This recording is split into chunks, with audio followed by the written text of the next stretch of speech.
লা লিগা কম্পিটিশনে অ্যাওয়ে ম্যাচে ভিয়ারিয়ালকে ৫-১ গোলে বিধ্বস্ত করে এসেছে বার্সেলোনা। অথচ এই বার্সা দলটাই নাকি কিছুদিন আগে মোনাকোর মাঠে চ্যাম্পিয়ন্স লিগ মিশনে গিয়ে রীতিমতো গড়বড় পাকিয়ে ২-১ গোলে ম্যাচটা হেরে এসেছে। ম্যাচের ১০ মিনিটেই ১০ জনের দলে কনভার্ট হয়ে গিয়েছিল বার্সেলোনা। কিন্তু এদিন লা লিগা কম্পিটিশন আরও একবার যখন ফিরে আসলো, তখন চিরচেনা সেই বার্সা সুলভ ফুটবলই আমরা বার্সার কাছ থেকে দেখলাম, যেখানে গত ৩ ম্যাচে বার্সেলোনা ৭-০, ৪-১, ৫-১ এই ব্যবধানে জিতেছে এবং এটাই আসলে প্রমাণ করে দিচ্ছে যে সাম্প্রতিক সময়ে লা লিগা কম্পিটিশনে বার্সেলোনা আসলে কতটা ধারাবাহিক। একটা দুঃখের বিষয়ও আছে, এই ম্যাচের ৪৪ বা ৪৫ মিনিটের সময় মার্ক-আন্দ্রে টের স্টেগান ইনজুর্ড হয়ে মাঠ ছেড়েছেন। যেভাবে আসলে স্ট্রেচারে করে তাকে মাঠ থেকে বের করে নিয়ে যাওয়া হয়েছে, এটা দেখার পর রীতিমতো আমার বুকের ধুকপুকানি পর্যন্ত বেড়ে গিয়েছে।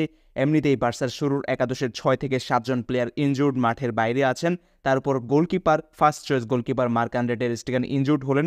এখনও জানা যাচ্ছে না যে কতদিন তিনি মাঠের বাইরে থাকবেন কিংবা তার এই ইনজুরি আসলে কতটা গুরুতর।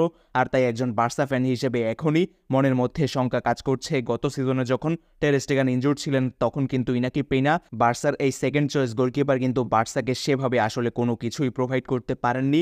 ইনাকি পেনার উপর এখনই ততটাও আত্মবিশ্বাস হারাচ্ছি না। তবুও ফার্স্ট চয়েস টের স্টেগানের হারিয়ে যাওয়াটা, এভাবে ইনজুরিতে পড়াটা অবশ্যই বার্সার জন্য খুব একটা ভালো কোনো লক্ষণ যে নয়, এটা তো আপনি নিশ্চিতভাবেই বুঝতে পারছেন। ম্যাচে পেদ্রি, রাফিনহা কিংবা লামিন ইয়ামালরা সুযোগগুলো নষ্ট না করলে, রবার্ট লেভানডস্কি একটা পেনাল্টি মিস না করলে আরও বড় ব্যবধানে কিন্তু বার্সেলোনা জিততে পারত। ম্যাচের মাত্র ২০ মিনিটেই রবার্ট লেভানডস্কির গোলে বার্সেলোনা ১-০ গোলে এগিয়ে গিয়েছে। এরপর ৩৫ মিনিটে রবার্ট লেভানডস্কি ব্যবধান দ্বিগুণ করেছেন। ৩৮ মিনিটে পেরেজ এর গোলে ভিয়ারিয়াল যদিও একটা গোল শোধ দিয়েছে, কিন্তু দ্বিতীয়ার্ধের ৫৮ মিনিটের সময় পাবলো তোরের দূরপাল্লার শটে গোল। এরপর ৭৪-৮৩ মিনিটে রাফিনহার রীতিমতো জোড়া গোল। ৮৩ মিনিটের যেই গোল, সেখানে লামিন ইয়ামালের অসাধারণ একটা অ্যাসিস্ট, রীতিমতো চোখ ধাঁধানো পাস। পুরো ম্যাচটাই আসলে এমন জমজমাট ছিল।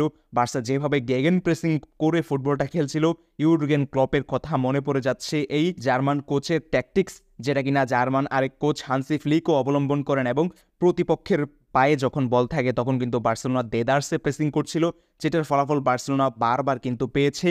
বেশ কয়েকটা সুযোগ ভিয়ারিয়ালও পেয়েছে। ম্যাচে যতক্ষণ ছিলেন, ২টা দারুণ সেভ কিন্তু মার্ক-আন্দ্রে টের স্টেগানকে করতে হয়েছে। একটা গোল তিনি কিন্তু কনসিড করেও গিয়েছেন দ্বিতীয়ার্ধে। সেভাবে ভিয়ারিয়াল সুযোগ পায়নি, নাকি পেনাও ২টা সেভ করেছেন। তবে বার্সেলোনার কাউন্টার অ্যাটাক থেকে শুরু করে হরাইজেন্টাল পাসগুলো, হরাইজেন্টাল মুভমেন্ট, সবকিছুই আসলে দৃষ্টিনন্দন ছিল। শেষ দিকে তো লামিন ইয়ামালকে থামাতে ২-৩টা ব্যাড ফাউল করা হয়েছে, যার প্রথমটা ইজিলি রেড কার্ড দেখার মতো একটা ফাউল ছিল, কিন্তু রেফারি ইয়েলো কার্ডেই সন্তুষ্ট থেকেছেন।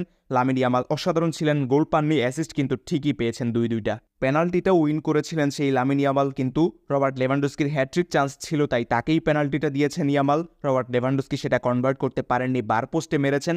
লামিন ইয়ামালেরও একটা শট যখন একেবারেই প্রথম দিকে ম্যাচ, তখন বার পোস্টে লেগেই প্রতিহত হয়েছিল। ওভারঅল চ্যাম্পিয়ন্স লিগ মিশন থেকে রীতিমতো ব্যর্থতা নিয়ে ফিরলেও লা লিগা কম্পিটিশনের সর্বশেষ ৬ ম্যাচে এখন পর্যন্ত ৬টা ম্যাচই খেলেছে বার্সেলোনা। এই ৬ ম্যাচে ২০টা গোল করে ফেলেছে বার্সেলোনা। শেষ ৩ ম্যাচেই তো ১৬টা গোল দিয়ে ফেলেছে বার্সেলোনা। এটাই আসলে প্রুফ করে দিচ্ছে যে বার্সেলোনা আসলে কতটা ধারাবাহিক ফুটবল অ্যাটলিস্ট লা লিগা কম্পিটিশনে খেলছে।